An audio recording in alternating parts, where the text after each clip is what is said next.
China and the European Union have agreed to work together to try and safeguard global supply chains. That's as China's Vice Premier Zhang Guoqing met EU Industrial Chief Thierry Breton in Beijing. Zhang said Beijing is willing to deepen cooperation. The EU says senior climate negotiators from both sides will meet in Beijing next week. Brussels is preparing for a China-EU Leaders Summit in December.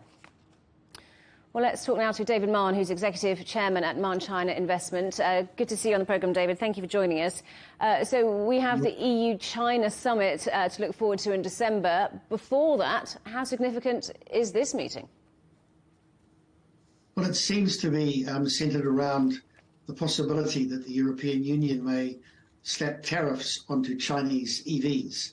I think 8% of electric vehicles being sold in Europe this year are made in China, and that'll rise to about 15% next year. So it's an interesting mixture of messages. In one sense, you could say this is European protectionism, although the allegations are that Chinese EVs are subsidised and therefore the trade is unfair. So what impact is that investigation having on the sector and also on China-EU relations? On the sector itself, it's too early to say. And these are very difficult charges to prove. I mean, in most places in the world, consumers have been subsidised and encouraged to buy electric vehicles. And you mentioned in the lead-up that we're going to be discussing climate issues, environmental issues in December. So on the one hand, there's concerns that China's EVs are beginning to have big influence on European and US markets. And these are very good for the environment. And on the other hand, there are competitive issues. I think that the core of this is actually protectionism in Europe.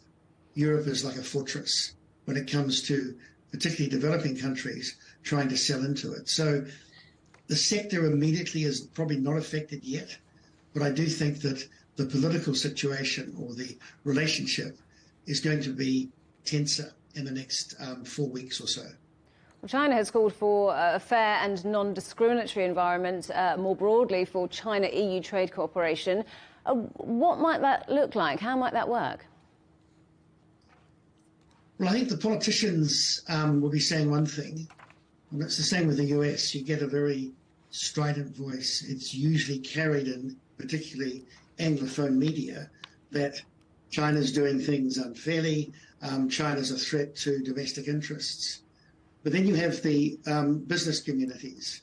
I was in Shanghai this week past at the Import Expo, and it was seething with companies from all over the world coming to sell to China, coming to supply ingredients to China and buy from China. So I think with Europe, it's somewhat similar. In the end, the corporate sector, and Germany, in one sense, I think 95% of its exported vehicles go to China. They've got deep interest here already. Many people forget that Chinese-European trade and investment is two and a half times the size of that of the US and China. So this is a very big market for both countries, for China and for the region of the EU. So I think in the end, business will prevail, but we'll have some bumpy months ahead on the political issues. David, good to speak to you. Thank you for joining us today. That's David Mahon, Executive Chairman at Mahon China Investment.